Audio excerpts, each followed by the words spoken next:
Hell is Others. A dark and twisted extraction RPG that will punish you and keep you coming back?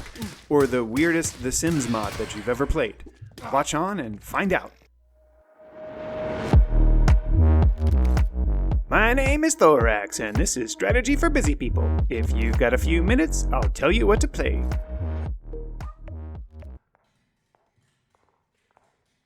If you spend some time with me today on Strategy for Busy People, we're looking at Hell is Others by Strelka Games Yonder.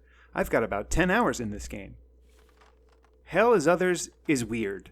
If you watched my Death Stranding review, you know that weird and odd games tend to suck me in. 10 hours is a good run for a game for me, so it's a good bet that I found things to like in this one. Games where you die a lot tend to rub me the wrong way. That's unexpected, considering I grew up in the old-school console era. Nintendo, Atari, Genesis. You frequently got soul-crushing games that wrecked you. Echo the Dolphin, anyone? But for a long time, games pivoted away from beating you up. Now, player abuse is back with a vengeance. When I almost immediately died in Hell is Others, I took offense at first, but then I decided to just roll with it. At its core, Hell is Others is billed as an extraction game, which I didn't even know was a genre before playing it.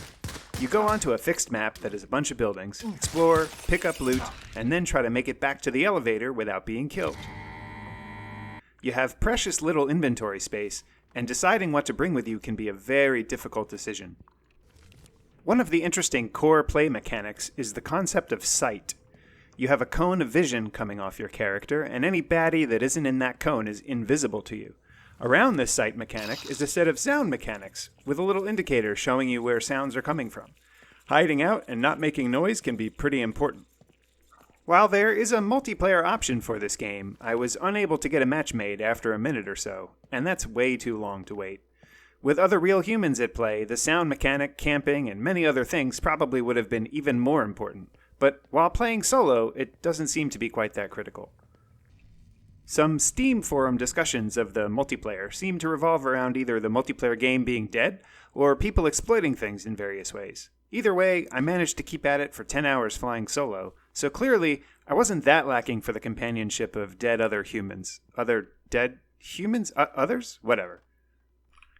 You start the game in a pretty bare apartment condo thing, and various weird phone calls give you missions. Now that I think about it, these missions are literal grocery runs like in most RPGs.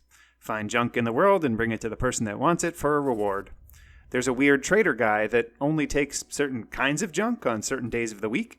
Then there's the chasm mouse thing in the wall. Oh, and everybody gets fed blood. Even the plants, which grow bullets? That's right. There's a whole ammunition horticulture system in the game where various fertilizers can be applied to your potted plants to grow bullets with different characteristics, and you water them with blood.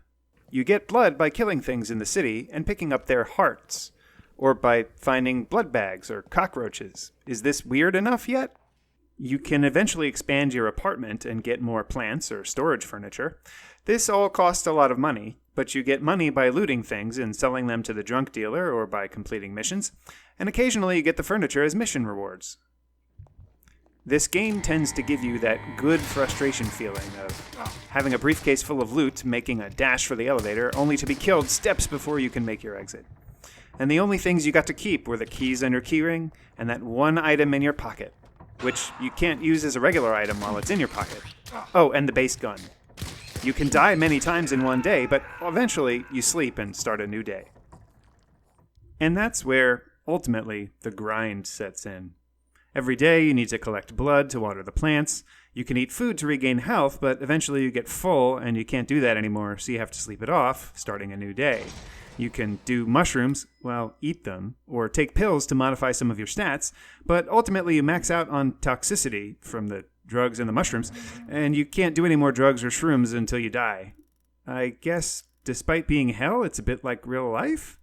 Wow, that was meta. Before I give my final verdict, take a moment to like this video and subscribe to the channel. Don't forget to share with your friends. Agree with me, disagree with me, or want to see other content? Let me know in the comments below. And if you want to support me in making more of these videos, become a patron on Patreon.